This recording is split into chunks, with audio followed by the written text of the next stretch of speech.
Hi, David Imonitie, Crown Diamond here with OrganoGold. It's been an exciting ride to be involved in this opportunity, and obviously when I got involved in this business, things didn't look the way they actually look right now. And I'll go all the way back. You know, I was born here in the States, but I grew up in Nigeria, and my mom always wanted a better life for us. And we came here in 1993, and I was 10 years old when we came. And at that time, I was living with my uncle and his wife and his son. It was me, my two sisters, and I think it was a 2-bedroom apartment in Harlem, New York. And fortunate enough to move over to Staten Island and went through high school, went through college, went there for 4 years, and after 4 years I graduated as a sophomore after 4 years of schooling. So that didn't work out too well, and got involved in this industry of network marketing at the age of 21 and failed for the first 4.5 years, didn't have any success. Throughout the whole time I was living with my father, on a twin bed, and didn't really have a whole lot of money, and I knew that something needed to change. I knew something had to happen for my life. At 20 years old, I was very fortunate to have little Kayla Michelle, and that was my burning desire. That was my reason for being successful in this business. I didn't really have a choice because I knew that I needed to make a better life for her, just like what my mom did for us. And over a short period of time in this company, we were able to come over and really do some great things with this opportunity. Hello, welcome to the house, OG Bill. Come on in.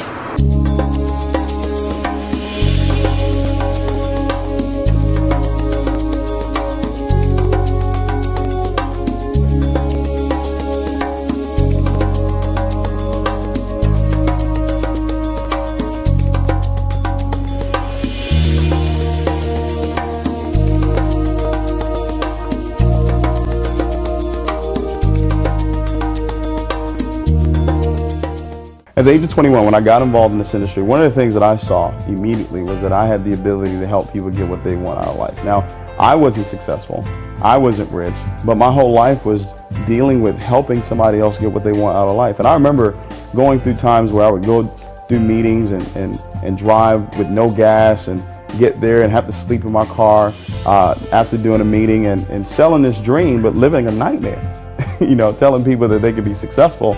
And I wasn't successful, but I just had that vision. I just had that goal in my mind that I was going to get there. And then I had some big reasons. I had a life, to take care of. So I knew that regardless of what was going to take place, I had to make it happen. And, even living with my dad, he was very supportive and, was really, really there for me. Gave me a roof over my head. That was my bedroom right there.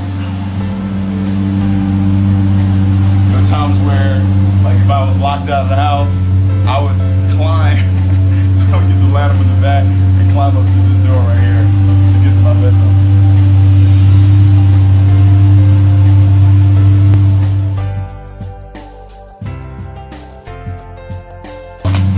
Couldn't get in, but that was the bedroom right there. The bed used to be up against this window right here. And we didn't have ADT security though.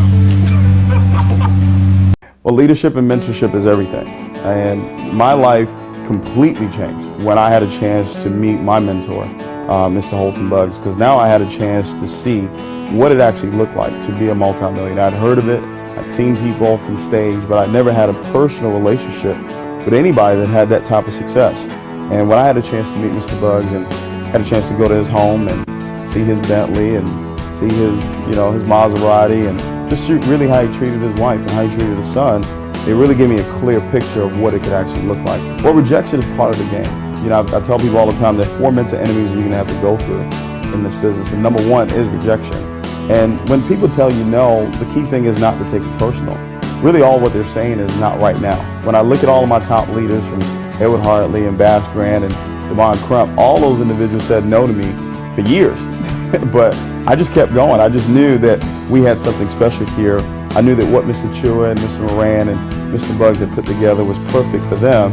And I didn't allow their position in their lives to cloud my judgment on how great this opportunity was. So rejection is one of them. Deception, you're going to have people lie to you, tell you that they're going to be there and they're not there. And you're going to have people quit. You're going to have thousands, millions of people quit on you. And you want that.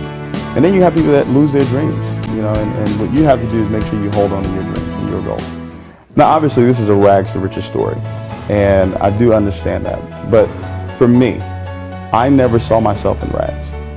I always lived here. I always lived in my future. So even if you're watching this video right now and you're not successful, you can't feel like you're in rags. You have to feel rich from day one. You have to see that. You have to feel that it's going to happen one way or another. And then if you're watching this video and you're already successful, here's what I'll tell you.